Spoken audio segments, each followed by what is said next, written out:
Welcome to the Folktale Project. This is Dan Scholz. This week I'm going to start with some new stories from the Topaz Story Book. It has such wonderful tales and collections about autumn and woodland creatures, and that's where we're going to start, in this collection of woodland animals. The first story is a story of a woodchuck in New York. This is The Pretending Woodchuck by Carl S. Patton. Among the wild animals I have not known was a family of woodchucks who lived in a hollow log on the edge of a farm in New York State. Not that they cared much whether it was New York State or some other state. I mentioned it only that the details of this story may be verified by anyone who is inclined to doubt them. It was New York State. Now, here was a thing that distinguished this family to start with from all the other families of the neighborhood. They lived in a hollow log. All their relatives and friends lived in the ground. I don't know how this family got started to living in the rotten log, but I do happen to know that, though there were a many great warm discussions about the relative merits of a house in a log and a house in the ground, and though many ground houses in the best locations and with all modern improvements were offered to this family, they stuck to the house in the log. The house certainly did have one advantage. It had 2 doors. And not only that, the log was a part of an old fence, and the fence ran between the garden and the cornfield. So, in the summer, when the garden stuff was fine, all you had to do was walk down the hallway of the log until you came to the left-hand door. And there you were, right in the garden. But when fall came and the garden was dried up, but the corn was stacked in shocks or husked and put into the crib, all you had to do was go down the hallway to the door that turned to the right, and there you were in the cornfield. Quite aside from these advantages, who would live in a house with 1 door in it when he could just as well have had one with 2? The log house family consisted of father, mother, and 4 children. The youngest of these, the favorite of the family, was named Monax. His mother had heard that the scientific name for the woodchuck was Arctomys monax, and being of a scientific turn of mind, she was much taken with this name. But no woodchuck in her neighborhood has 2 names, so she took the last of the 2 and called her son Monax. Monax had never been out in the world. He had been down to the 2 doors and had looked out, but that was all. But he had been well instructed at home. He knew about men and how they would sometimes shoot at woodchucks, and about dogs, and about the corn crib, and for a long time he had known all about the garden vegetables and corn. He was certainly a promising boy, even his father and mother acknowledged it, but he had one weak point. He could not learn which was his right hand and which was his left. In the fall, Monax's father was laid up with rheumatism. He was a terrible old fellow to groan and carry on when he was sick, and his wife had to stand by him every minute. The house had to be fixed for winter, and the other children were at work on this. Saturday came, and someone had to go to market. Who was there to go except Monax? So it was decided that Monax should go. Mrs. Woodchuck gave him his instructions. She always gave everybody their instructions. Mr. Woodchuck was, like many of us, quite an important man away from home. "You go out at the right-hand door," said Miss Woodchuck to Monax. "Mind me, at the right-hand door. You go through the cornfield till you come to the big rock in the middle of it. Then you turn to the right again." She paused a moment, and a look of hesitancy or misgiving came onto her face. "Do you really know?" she said solemnly. "Do you really know your right hand from your left?" "Yes," said Monax. "Hold up your right one," said his mother. Monax's mind was in a whirl. He tried to imagine himself with his back to the cornfield door, where he stood when he had his last lesson on the subject. If he could only get that clearly in his mind, he could remember which hand he had held up then. But he was too excited to think, so he held up one hand. He hadn't the slightest idea which it was. "Certainly," said his mother. "Certainly." Your father said it was not safe to let you go because you did not know your right hand from your left, but he underrates you.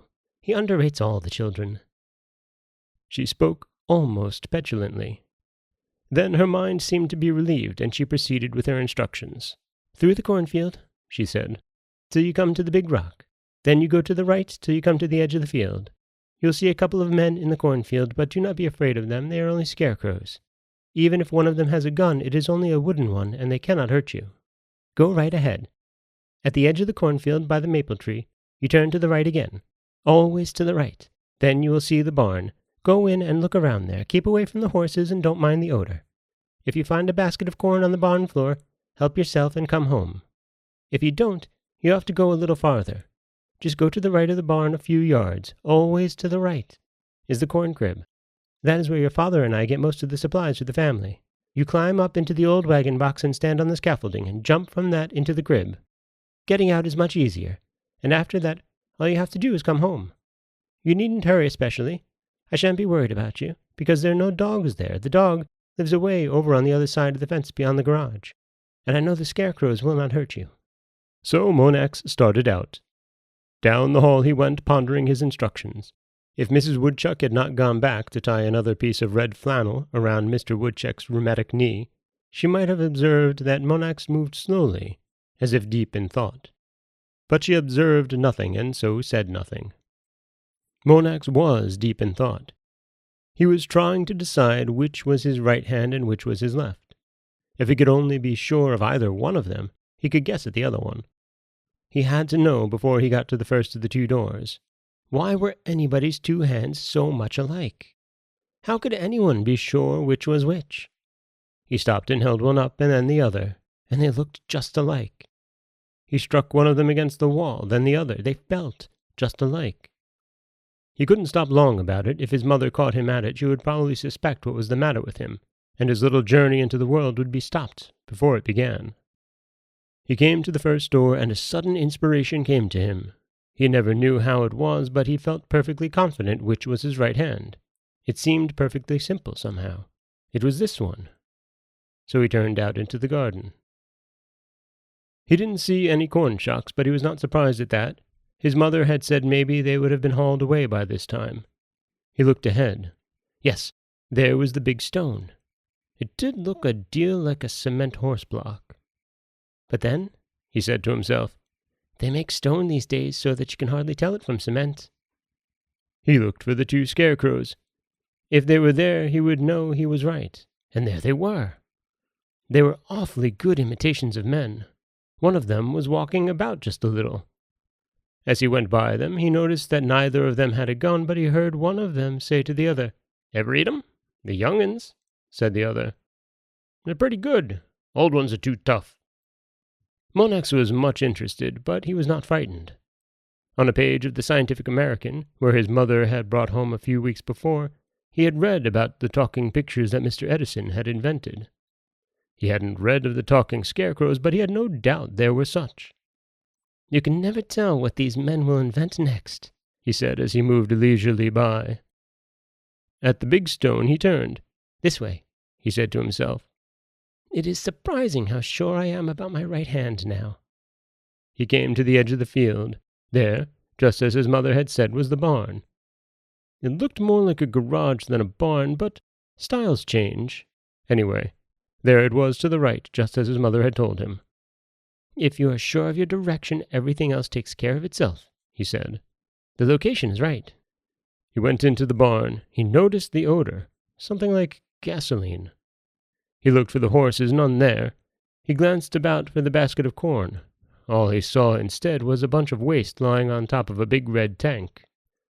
Where the horses ought to have been was an automobile. "Probably they've changed it over from a barn to a garage since Mother was here," he said. "If you're going to keep up with the times these days, you can't stay in the house. You've got to get out where things are doing." It is no use to look for corn here. He had had no instructions to bring home gasoline. His mother used ammonia instead. So he took his time to look around the barn and then moved leisurely out. Just a few yards to the right again, as his mother had said, was the corn crib. He had never seen one before, and this one looked small to him. It looked more like a doghouse to him. But the location was right again. always to the right," his mother had said. The old wagon box wasn't there, but at the back end of the corn crib there was a board tacked up from the crib to the tree. That was probably one end of the scaffold that had held up the wagon box. Of course, they wouldn't leave the wagon box there all fall. Probably they were using it to haul corn at that very moment to that very crib. Meantime, Mrs. Woodchuck was growing very worried at home, for Monax had taken more time for his journey than his mother had thought he would. Mr. Woodchuck's knee was very bad, and whenever he had rheumatism he was more pessimistic than usual. "I tell you," said he, "that boy will never get home. He doesn't know his right hand from his left." "I tell you he does," said Mrs. Woodchuck. "I tried him on it just before he went."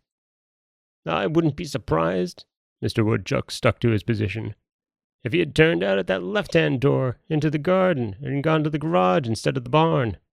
There's one thing sure. If he tries to get corn out of that dog kennel, he'll find out his mistake." Mr. Woodchuck's lack of sympathy always irritated his wife. "Keep still," she said. "You'll give me nervous prostration again if you keep saying such things." Monax had climbed onto the board. He paused to look around a moment. Then, thinking that he must not be quite so leisurely, he jumped quickly through the little window just under the roof.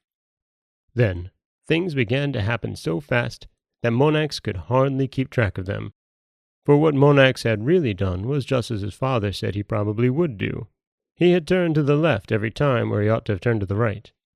He'd gone through the garden instead of the cornfield, past the cement horse block instead of the big stone, mistaken the garage for the barn, and now, worst luck of all, he had jumped into the dog kennel instead of into the corn crib.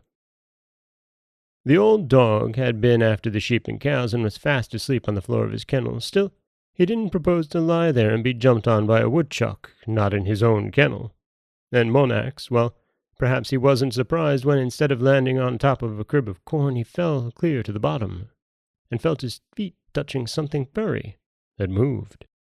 But it didn't have time to move much. Monax felt that a crisis had arrived in his career, and it was time to act. He didn't wait to look for the door of the kennel. He didn't want to try any more new routes. He just rebounded off the back of the dog like a rubber ball from the pavement. Up he went, breaking the woodchuck record for the high jump, back through the window onto the board and down to the ground quick as a flash. The dog was after him, but Monax was 6 feet ahead. Away he went past the barn. The auto was just backing out. It came over Monax that there wasn't a barn at all. He dodged under the machine. The dog had to run around it. 3 feet more gained. He went by the big stone at full speed. It looked even more to him like a cement horse block. Past the 2 scarecrows, he could see that they had moved quite a little since he had passed them coming out, and one of them had a gun now. Bang! It went. He felt the shot pass through his tail, and it increased his speed to 40 miles. He didn't have much time to reflect, but it did come over him that those were not scarecrows but men, and that what he had overheard them say a half-hour before about the young'uns being good to eat might possibly have had some reference to himself. On he sped, through the garden. It was perfectly plain now that it had never been a cornfield, and on like a flash, through the garden door into the log house and into his father's room, fluttering, trembling, more dead than alive. "Did you turn to the right?" asked his mother. "I did. On the way back," said Monax. And that is The Pretending Woodchuck, the first in our series of stories about woodland animals, and I love the story. It's funny, it's silly. You see all the mistakes happening, and yet you still want to see the end, because in your heart you do know that Monax is getting out all right. This is Dan Scholes for the Folktale Project. Don't forget that you can subscribe to the podcast on Apple Podcasts, Stitcher, Google Play, Overcast, anywhere you like to get your podcasts. You can follow us on Twitter at Folktale Project. You can find us on Auto Radio, TuneIn Radio, iHeartRadio, Spotify, anywhere you like to listen. And you can always head over to folktaleproject.com, where you'll find a new story waiting for you every Monday, Wednesday, and Friday. As always, thank you so much for listening.